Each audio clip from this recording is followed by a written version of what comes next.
Welcome back to Dave's Gone By, and we're going to have a lot of fun here tonight because I don't know if we've ever had any real improv people on the show. I've had singers and actors and a professional whistler, God help me, and an opera fanatic, but not folks who really got on the ledge and the limb and the edge to go out there, no script per se, nothing but just their wits about them and some suggestions. And so, who knows where this will go? And we'll do maybe a little bit of improv, but also some talking with TJ and Dave. Now, TJ Jagodowski and Dave Pasquesi are generally Chicago performers, but they're in New York for a while because they've got a new show here that they're doing off-Broadway. So, I'm going to talk to them about it, and they'll talk to me about it. TJ and Dave, which is the name of their thingy. Welcome. Thank you very much, Dave. And is that what you've named your thingy? It is. It's called, my thingy has a different name, but the show that we're doing is called TJ and Dave. It's Dave Jr., isn't it? Yeah, there. Thank you. So what is TJ and Dave? How is it different from, say, Whose Line Is It Anyway, even before it sucked with Jim Carrey? Even the British one? Well, the British one was great, yeah. It's complete. This is a long-form, two-man evening. We have no suggestions, and we just start improvising, and where it's going to go, we have absolutely no idea. Okay. And whereas Whose Line is built on kind of short-form games, Dave's show and mine ends up being more like a one-act play than kind of segmented, specified, described games kind of thing. So what are some of the recent plays, I guess, that have evolved from a suggestion or a thought? Well, just last night we had a woman, a beautiful woman, who everyone she came in contact with became smitten by or with. Well, was that the audience member who made the suggestion, or that's the theme of your play? Oh, there was no. We don't take an audience suggestion. We just begin, and then whatever seems to be going on, we follow that. And so, who was the girl? She may or may have not been an angel. She was the gal was played last night by both of us. One of the things that Dave and I do is that even though someone originates that part within the show, out of either mostly out of necessity, someone else may end up playing that part, and at that point, I may end up going into a part that Dave originated. So it depends. Sometimes we'll create up to 10, sometimes 12. I think is our high watermark characters, and we try and keep as best we can them alive throughout the narrative and the right, and we move around. Last night was a bit unusual in that we only had one location with two different rooms. We only had 3 characters. Oftentimes we move around quite a bit and have more characters than that. So, do characters return over the weeks and the months that you do this, or is it once it's done and it goes into the air? That's it. It's just for that evening. That's the way it's worked out so far, and we've been doing it for 4 years back in Chicago, and we've been doing it on and off for about a year here in New York, and we've not repeated a story. Huh. Now, how did you guys end up hooking up in Chicago? Our initial meeting was there's an event in Chicago called the Chicago Improv Festival, and the organizer, this was, I guess, 4.5 years ago, 5 years ago, probably 5, was counting on this big SAG and writer's strike happening, and so had basically plugged people, assuming that they would not be working at that time because of the strike. Big name TV and SNL folks and folks who worked at Conan and Mad, and they resolved the strike, so they couldn't come as they had to work. And he found put together. There was a 6-fella cast at that point, and that evening was the first time I ever worked or got to play with Dave, as it were. But why him? I mean, why did you hook up as opposed to all the other different performers that you would have circled around in Chicago theater? Because their theater scene is as vital as New York's in a way. Yeah, and certainly for improvisation, it's a great spot.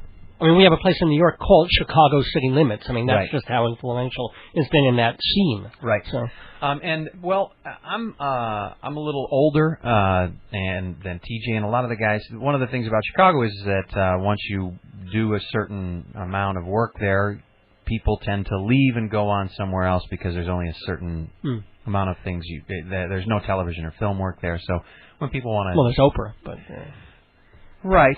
There is. Which Oprah. is why people leave. That's an excellent idea. I should start working that. Start to get on Oprah more often.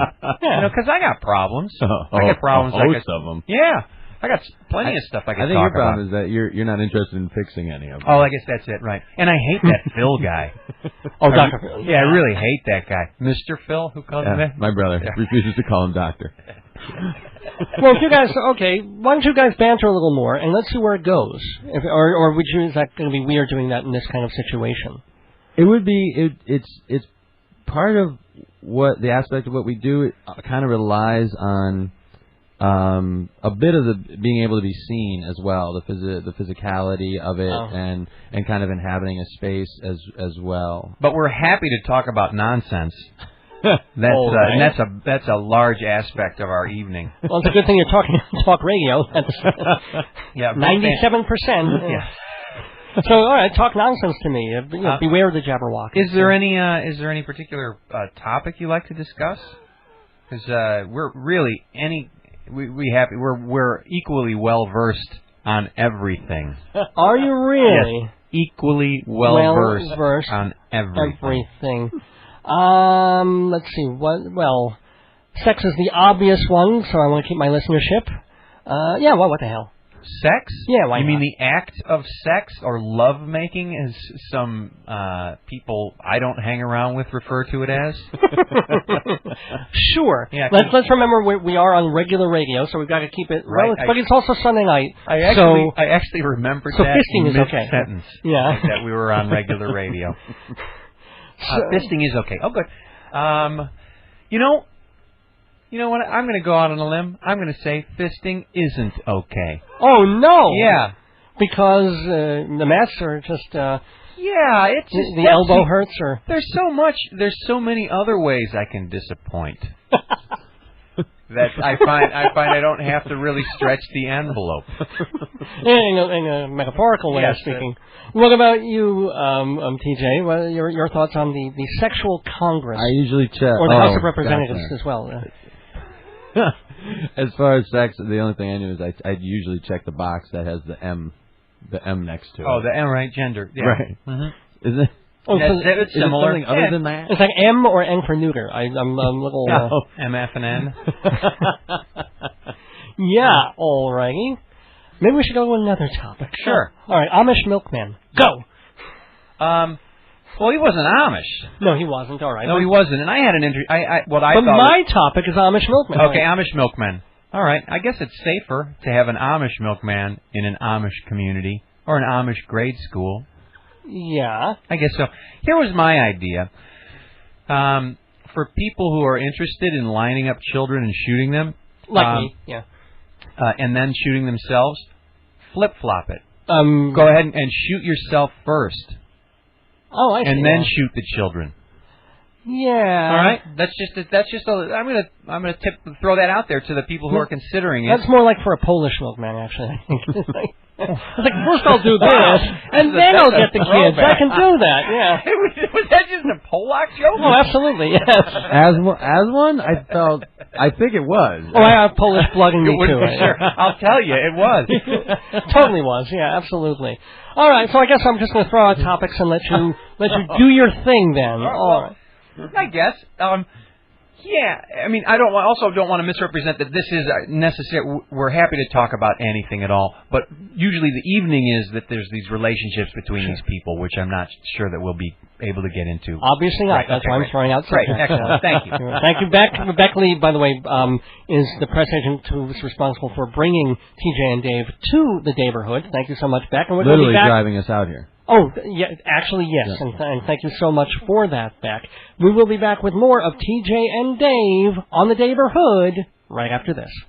Hi, this is TJ Jagodowski and David Pasquesi of TJ and Dave, and you're listening to Dave's Gone By on WGBB. Keep listening.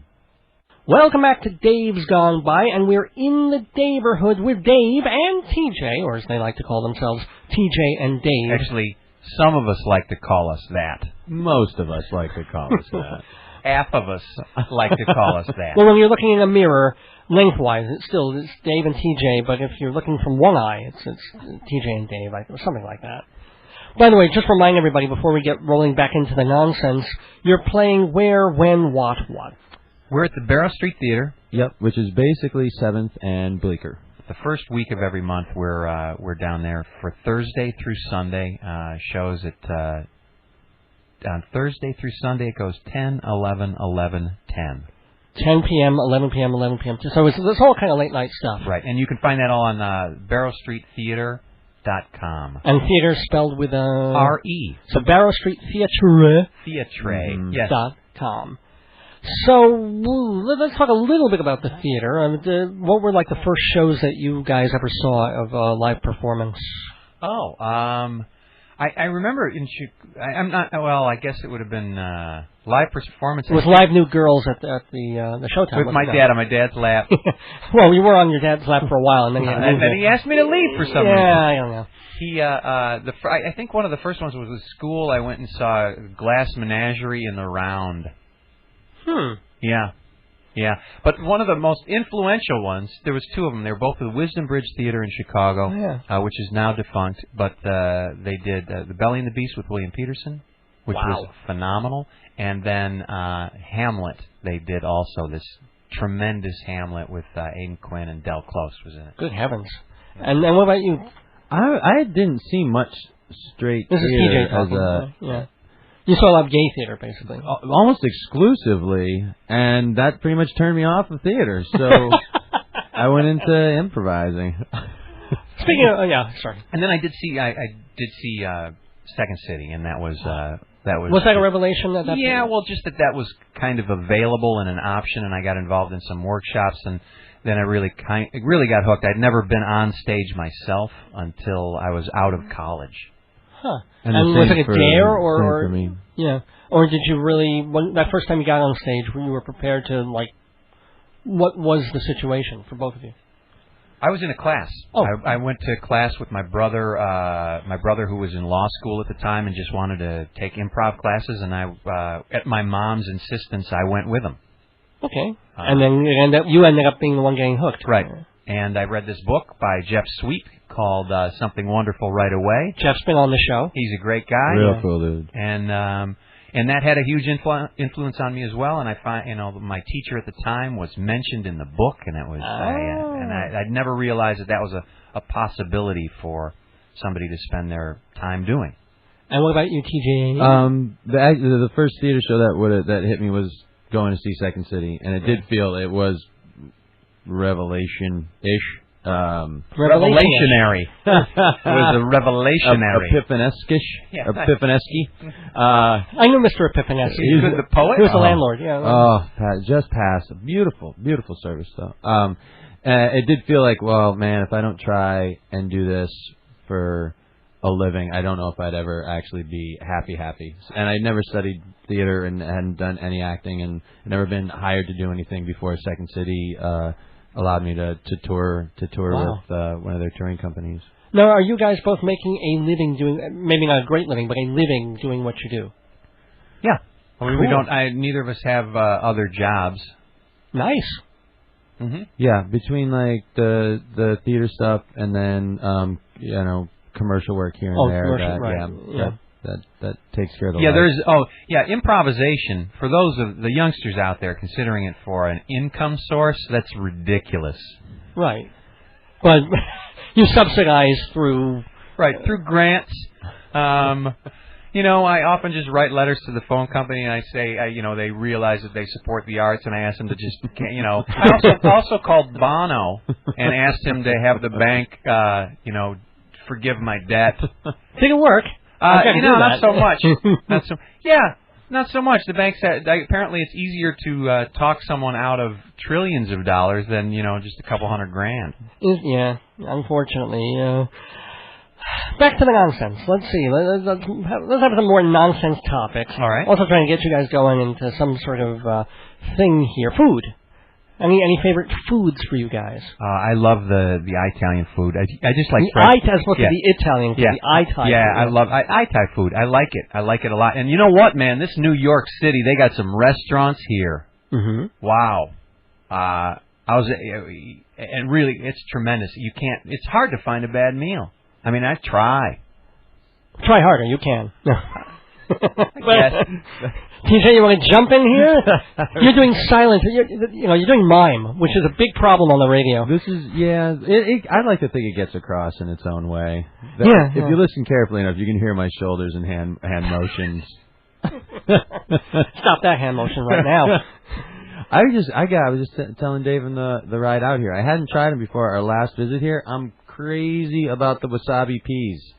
Oh, those are Trader Joe's. You can get those. I guess I just don't do any kind of like grocery shopping at home. I think we just order out so much that little like being able to walk into every little deli and find action. Those wasabi peas are knocking my socks off. Yeah, I had a wasabi pea yesterday. Hurt like hell. Were you able to pass it? Nice comment. Thank you very much. See, you don't need me, Dave. Yeah, it's going to be Dave and Dave now. Yeah, by the end of this half hour. So let's see, other topics. The religion, want to go there? Sure, absolutely. Okay. Yeah. Hey, I noticed, do the rest of the listeners know that you share a radio station, the property here? Actually, well, I'm sure some of them do, but by all means enlighten. Well, is it a gospel? Part of it, and it's also quite a sort of Christian, but it's a Christian radio station, yeah. Christian music and stuff like that. It's which I find, and there's they didn't stop me at the door, which is nice. I like that when I'm just anywhere. Are you a Yid? Are you one of us? Are you one of the tribe? I'm not. I'm what do you guys would refer to me as a goy? I think, wouldn't you? Oh yeah. Are you Italian? I am Italian. Ah, so you can say Italian and not get funny looks. Yeah. You know what though? There's another thing. That somehow I can make fun of the Italians because I am Italian. I'm not that small-minded. I believe that I am, part of mankind, and I think larger than just these specific titles, and consider myself part of humanity. And so, therefore, it's all open for me to criticize. That's my little way around it. We blacks, right? Oh, so it isn't just your nose that's kind of large. I'm sorry, I didn't mean to say it that way. I had to go there. I'm sorry. I'm Jewish. Same things. How do you mean? Protuberance in the wrong places. No, Well, never mind. It's Roman. Yes. It's Roman. It's Roman all over the room. I'm sorry, that was not very nice. And I never go towards that. You're actually a good-looking tall guy, so I want to say that. I don't know. Now I'm trying to translate that. We're good-looking tall guy. I wonder what he means. Gay subtext after the show. Okay, all right. That's I've got the KY and the handcuffs. Made by Pennsylvania Dutch. No, I don't. No, I don't. What? The handcuffs made by Pennsylvania Dutch? Yeah. Oh, cool. When they put people in the stocks. Yeah, that's a nice cuff. Oh. Okay. You make a nice cuff. I have a tiny nose. Mm-hmm. And I'm about as goy as it gets, I think. Well, Jagodowski, are you Polish or half Polish, half Irish? Oh wow! Yeah. So you get drunk, but you don't know what you're drinking. I'm sorry. You may not need me. Well, we got 5 more minutes. We can just sit here in silence or come up with some other things to talk about. Oh, if you could see my hand motions now, they're really good. Oh, how about politics? Well, that's that you might get TJ for that. I absolutely, completely ignore as best I can anything to do with politics. Yeah, I've yet to vote for any. The last time I voted was for high school class president. I voted for last election. I voted for another buddy of mine for president, but TJ has a write-in for vice president. I don't know that too many people write in a vice president because they talk about, they say live free or no. They don't. Live free or die was actually something I believe. Yeah. No, vote or die. These guys were trying to convince us that you vote or die. You know what? That's simply not true. That is a lie. If I don't vote, I just don't. I just haven't voted. I'm not going to die. So and also said, a lot of people believe that it's the lesser of two evils you're supposed to vote for. Well, that's willingly promoting what I already know as evil.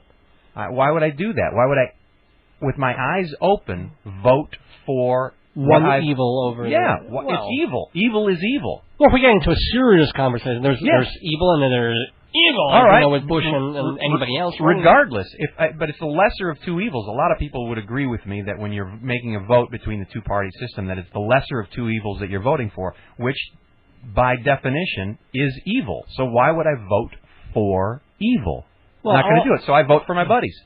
All I know is that the last time I saw Guys and Dolls, Emily Lesser, she's an actress, is the daughter of course, of Frank Lesser, and I didn't know which of them I hated more. So it was the evil of two Lessers, basically. Very not nice. Just a joke. Very nice. Just a pun. They're both wonderful. I had to go there. I'm sorry. Ladies and gentlemen, we are here. You know what? I feel badly. No, you feel bad. I bought it hook, line, and sinker. We were trying to come up in the car with someone we like less than Manny Patinkin. Yeah, and I don't know that we... Yeah. And we didn't come up with one. No. Let me explain that Manny Patinkin is... this show doesn't have many enemies, but we know we have one. Banging on the drum. There's just one hot in the world. Wow. Wow. That's what the improv I should do. I should try and interview you as Mandy, which was better luck than the rap I got.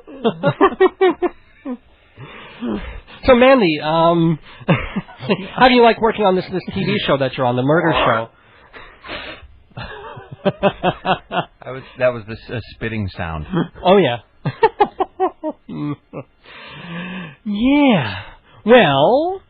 I would like to renew my candidacy for vice president, though. I think it is a grassroots kind of movement. Right, and one vote at a time. And we find out you don't really need the president to hitch your wagon to. You can just vote for, you can run for vice president. Yeah. That's really neat.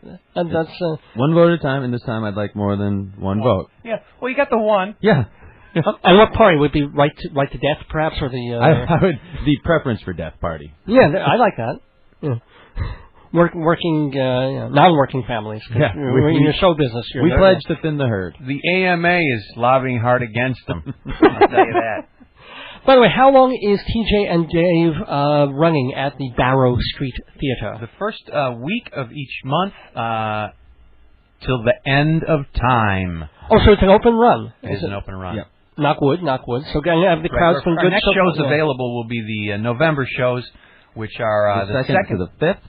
And then we'll definitely be back again December 7th to the 10th. So do you go back and forth to Chicago, or you guys? Yes, we do. Oh, cool. Even when we come in, we do a show in Chicago on Wednesdays and do our show in New York Thursday through Sunday. Nice. Yeah, we have a great.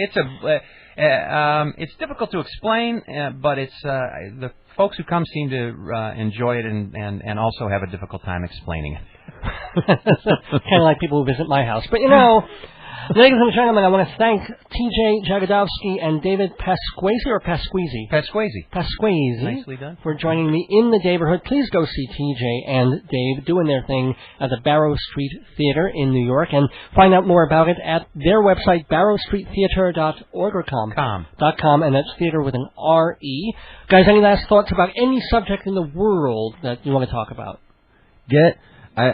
I can't be pushing these wasabi peas enough. They're hot peas. And on a similar note, there's and a bit more seriously, if you will indulge me, that world hunger's there's something you can do about world hunger. Give peas a chance. Have a Nasha Bissell. Have a little something. Do your part. You should force yourself. Do your part. Knock out hunger. Have something to eat. Well, I'm very happy to be dining and feasting on the humor and the intelligence of TJ and Dave. It's been great to have you guys in the neighborhood. Thanks so much. Have a great one. Thanks, Dave. It was a wonderful day in the neighborhood.